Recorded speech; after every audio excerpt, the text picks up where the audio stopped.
ہارون رشید کے پاس ایک مرتبہ حضرت بہلول دانا آئے۔ حضرت بہلول دانا ایک مجذوب شخص تھے۔ مجذوب ایسا شخص ہوتا ہے جو اللہ رب العزت کی محبت کے اندر ڈوبا ہوا ہو، ایبزاربڈ ہو، اسے مجذوب کہتے ہیں۔ وہ ہارون رشید کے پاس آئے۔ ہارون الرشید بنو عباس کے خلیفہ تھے۔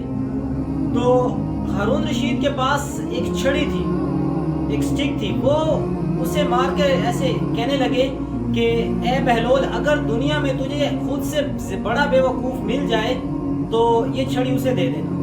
تو حضرت بہلول بزرگ سے اور بالکل ایسے مطلب ہے اللہ کی محبت میں ڈوبے ہوئے تھے، پراگندہ حالت میں رہتے تھے، کپڑے پھٹے پرانے ہوتے تھے، تو انہوں نے مسکرا کر وہ چھڑی ان سے لے لی۔ ہارون الرشید کا کہنے کا مطلب یہ تھا کہ دنیا میں آپ سے بڑا بے وقوف شخص کوئی نہیں ہے، یعنی وہ اسے پاگل سمجھتے تھے۔ تو وہ بہلول چلے گئے وہاں سے، کچھ عرصہ گزرتا گیا، سال گزر گئے، ہارون الرشید بیمار ہو گیا۔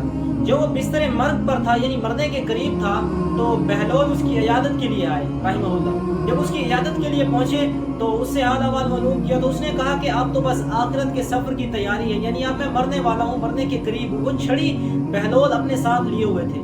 تو حضرت بہلول نے اس سے پوچھا کہ آپ نے اپنی آرمیز آگے بھیج دی ہیں، آخرت میں اپنے پیادے بھیج دیے ہیں، اپنے گھوڑے، اپنا لاؤ لشکر آپ نے آگے بھیج دیا ہے؟ تو وہ کہنے لگا کہ بہلول تم کیسی پاگلوں والی باتیں کر رہے ہو، وہاں کون لشکر بھیج سکتا ہے؟ تو حضرت بہلول کہنے لگے کہ دنیا میں جب آپ نے کوئی سفر کرنا ہوتا ہے تو آپ 1 مہینہ پہلے وہاں پر اپنی آرمیز بھیجتے ہیں، اپنی سولجرز بھیجتے ہیں، اپنے گھوڑے بھیجتے ہیں، وہاں جا کر جو کیمپ گاڑتے ہیں آپ کے لیے، تیاریاں کرتے ہیں، جا کر دیکھتے ہیں کوئی آپ کا دشمن نہ ہو جو آپ پر حملہ آور ہو جائے، آپ کی سیکیورٹی کے لیے وہ مختلف قسم کے کام کرتے ہیں۔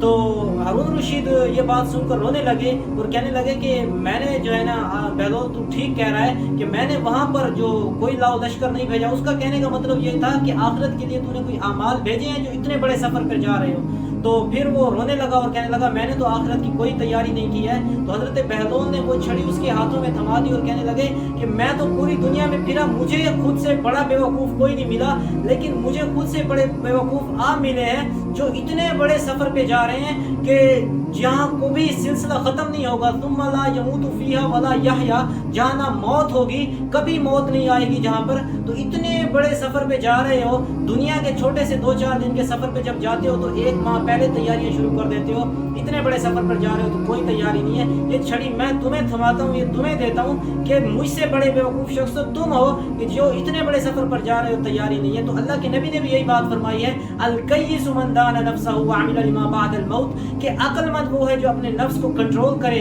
اپنی خواہشات کو کنٹرول کرے اور موت کے بعد کی تیاری کرے، اور بے وقوف اور جاہل اور عاجز شخص وہ ہے جو اپنی خواہشات کے پیچھے چلا جائے، پیچھے لگ جائے اور آخرت کو بھلا دے۔